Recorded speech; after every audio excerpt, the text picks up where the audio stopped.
আসসালামু আলাইকুম। Salma cooking YouTube চ্যানেলে সবাইকে স্বাগত জানাচ্ছি। আজকে আমি ঈদ উপলক্ষে চলে এসেছি সামাই নিয়ে। এই সামাইটা অনেকে ঠিকভাবে করতে পারে না, অনেক সময় তলা পাকিয়ে যায়, ঝরঝরে করতে পারে না।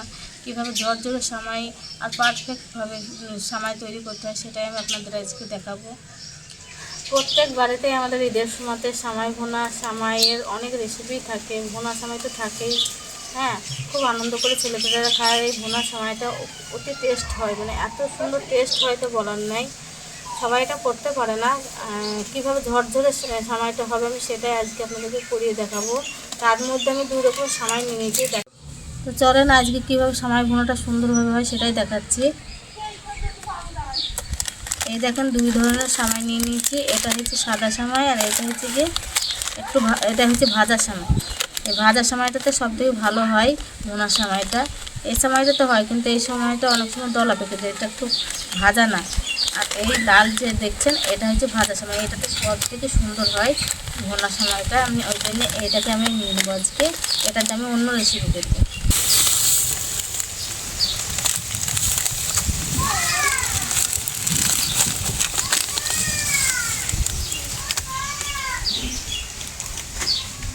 এই দেখেন সামাইটা কেমন, দেখেন কি সুন্দর ভাজা সামাই।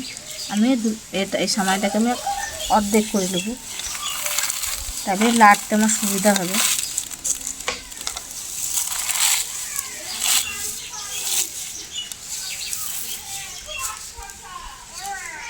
এই দেখেন, এবার আমি এই সামাইটা আমি তৈরি করছি। ভুনা সামাই কীভাবে তৈরি করছি এবার দেখেন। কড়াইটা আমি বসিয়ে দিলাম। আমি এখানে পেস্তা বাদাম নিয়েছি। পেস্তা বাদামটা আমি হালকা আঁচ দিয়ে ভেজে নেব। দিয়ে না ভাজলে খোসাগুলা উঠবে না, ওই জন্য আমি ভেজে নিচ্ছি।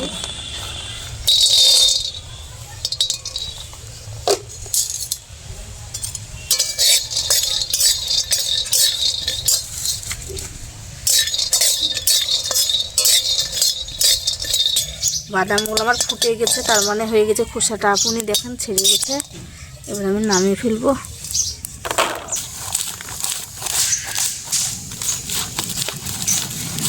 ঠিক এইভাবে আমি বাদামের খোসাগুলো ছাড়িয়ে নেব।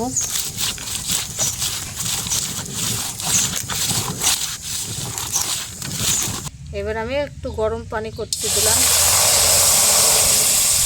পানিটা আমার গরম হয়ে গেছে, আমি এই গরম পানিটাই ওপর থেকে দিয়ে দেবো। এবার আমি দেখেন ছেঁকে নিলাম, অল্প একটু গরম পানি দিয়ে ছেঁকে নিয়েছি। এবার আমি ঘি দিয়ে দিলাম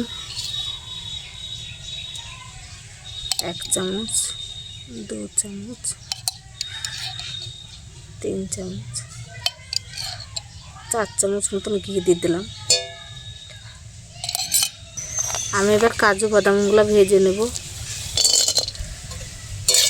কিশমিশটা লাস্টে দেব, নাহলে কিশমিশটা আগে থেকে ফুলে মোটা মোটা হয়ে পুড়ে যাবে।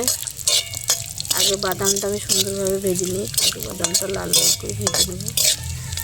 কাজুগুলো আমার ভাজা ভাজা একটু হয়ে গেছে। এবার আমি কিশমিশগুলো দেব।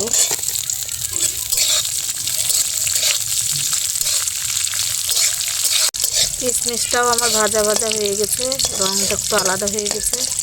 এবার আমি পেস্তা বাদামগুলো দিয়ে দেবো, ভেজে রাখা পেস্তা বাদামগুলো। এবার আমি তেজপাতা দিয়ে দিলাম, গরম মশলা দিয়ে দিলাম।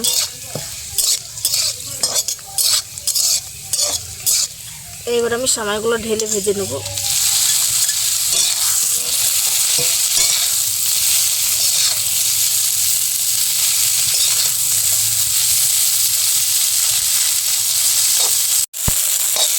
এবার আমি নারকেলটা দিয়ে দেবো।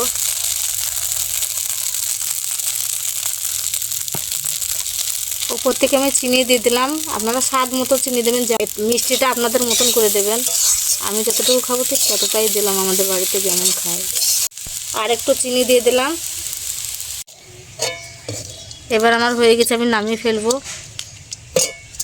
এই দেখেন দেখেন কত সুন্দর ঝরঝরে হয়েছে সামাইগুলো। এবার আমি তুলে ফেলবো।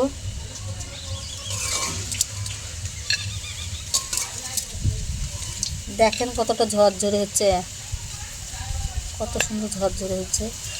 এটা ঠান্ডা হয়ে গেলে আরও ঝরঝরে হয়ে যাবে।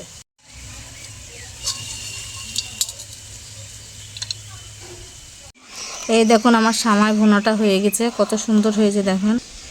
এই দেখেন কতটা ঝরঝরে হয়েছে দেখেন, এই দেখেন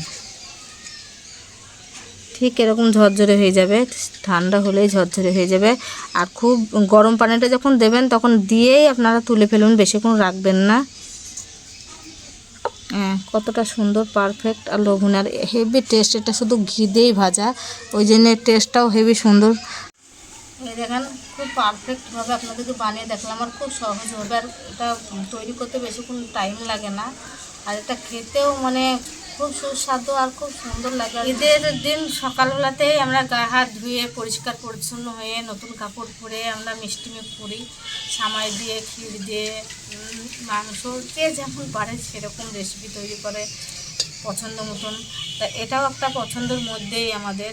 এটা খুব সুন্দর, সবাই খুব পছন্দ করে, আমারও খুব ভালো লাগে। আর এটা বাড়ির সকলে ভালোবাসে, এটা ঈদের একটা জনপ্রিয় খাবার। ঈদে আমরা প্রত্যেক বাড়িতেই প্রায় এই ভুনা সামাইটা হয়। তা আজ আপনাদের দেখালাম কতটা সুন্দর আর কতটা পারফেক্টভাবে সামাইটা তৈরি হয়, আর সেটাই আমি আপনাদেরকে সব ভিডিওর মাধ্যমে দেখিয়েছি। এইভাবে আপনারা তৈরি করবেন বাড়িতে, খুব সুন্দর লাগবে। আর রেসিপিটা কাদের কাদের ভালো লেগেছে তারা লাইক, কমেন্ট আর শেয়ার করে জানাবেন, আর সাবস্ক্রাইব করে পাশে থাকবেন। আল্লাহ হাফেজ।